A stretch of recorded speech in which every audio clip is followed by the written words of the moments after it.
how to push through pain, and how to stay composed through uncertainty.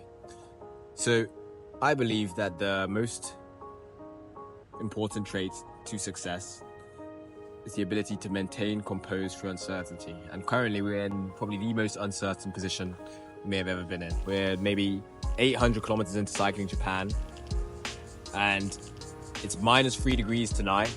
When we get to the town we get to, we don't know where we're going to stay. There's no hotels. There's an onsen, so we get to stay warm for till 9 p.m. But when we come out the onsen, it's -1 degrees, then it goes to -2, then it goes to -3. And it turns out we've invented a whole new way of bikepacking. Sub-zero bikepacking. This isn't a thing. Seriously. We don't know how we're going to do it. But yeah, we know that we must continue our journey. We know that we need to keep making ground. And we know that despite the fact it's going to be painful, despite the fact it's going to be hard, unfathomably hard, there is but one solution. And the solution is to keep moving forward and to keep trusting in the fact that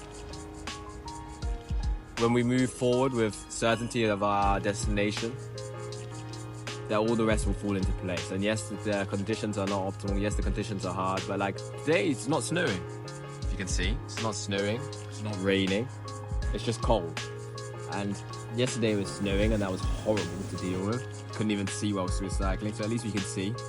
Basically, most of the journey today is uphill, which is not necessarily great.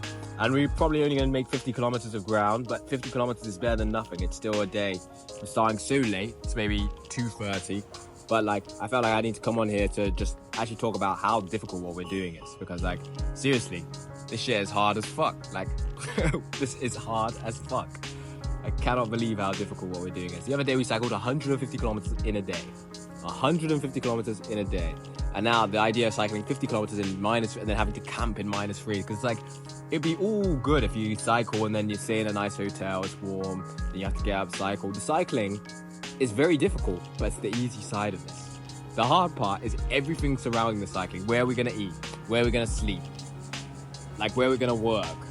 How are we going to make money whilst moving? Obviously, I have a business which allows me to have a source of income on the move, but seriously, it's hard to run whilst moving on a bike every single day for 6 hours plus a day whilst your ass is freezing and you have to find somewhere to sleep every night. It's madness. It's madness.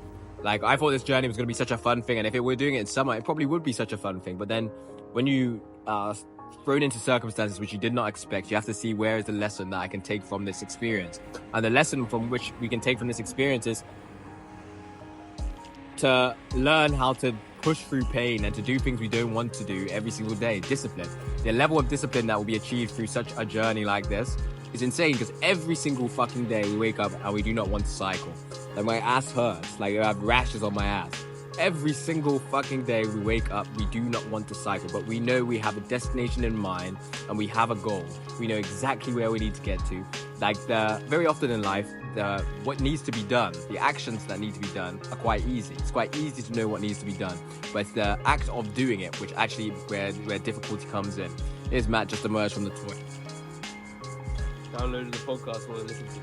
Nice. But that's what I mean. So you have to look at where the value can be extracted in your suffering. So, because I'm sitting on a bike 6 hours a day, I'm listening to audiobooks every day. I'm probably by this end of this trip, I'm going to listen to 10 books, 10 podcasts, listen to so many YouTube videos I wanted to catch up on. And on top of that, we just view this as an exercise of discipline, at least the first half. I think the second half is going to be way more fun post-Tokyo, but getting to Tokyo is a pain in the ass. -3 camping, sub-zero bikepacking. It's just horrible. First of all, we will not give up. Second of all, we know we will be there. And third, and most importantly, you need to find where the value from your suffering comes from. Because in every situation which may seem bad and seem difficult, that's where you will find value. For example, today I'm going to listen to the Wim Hof podcast. -3 degrees, it's the perfect timing. Maybe I'll learn something fascinating today. Yesterday I was listening to a crazy audiobook, which I just downloaded in Family Mart off the cuff. Incredible book, and I'm going to finish this book on this trip, and I think that's an excellent book I've managed to find. But it's by having the time to sit and think on my bike every single day that I'm starting to understand so much more about myself. So I hope you like this very raw, very real insight into our journey, sub-zero bikepacking across Japan. Here is the team. Communicate your experience of this journey so far. Probably hardest challenge in my life. And by what, to what extent? Like how far beyond the previous hardest challenge? Like way further. Incomparable, Yeah. incomparably further. Like there's no way words to describe it. And what makes it so difficult? Just every day, just going. Got to get to there, and we just got to survive.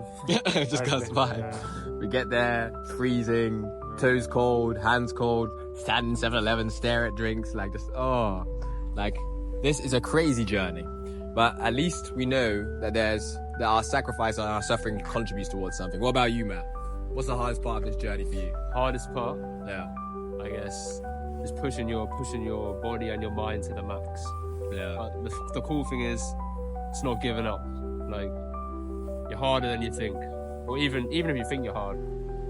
Like, I don't know. It's good to like reach these heights because you don't normally have to try this hard. To do anything. You know what I mean? Like, Yeah, to do anything. I don't think building a business is anywhere near as hard as cycling like, Japan. after this is the thing. After this, like, one, I want to do an Ironman. After this, an Ironman will feel easy. Yeah. And facts. secondly, just life, like just doing the things that piss you off in day-to-day life, like it's so easy. Like everything will be easy. 100%. I don't think there's a single thing that will feel difficult after Like, this this journey. is like the ultimate callousing your mind experience. We've created a genre, Sub-Zero bikepacking. Yeah, Like, just bikepacking without any of the fun. yeah, no fun allowed. The fun can only be extracted by the company that you have. So you have to choose your company wisely. And like, I definitely, cause I could not do this without the team that I have on board, because I could do it probably by myself in April. But believe me, I could have not have done this by myself in October, November, December, and January. Well, we started in October. We started. Oh my gosh! Even when sorry, my brain's forgetting. Can't even remember. We started November 2nd. It's now November 19th. Somehow we survived 17 days, and somehow we're gonna survive till January 7th.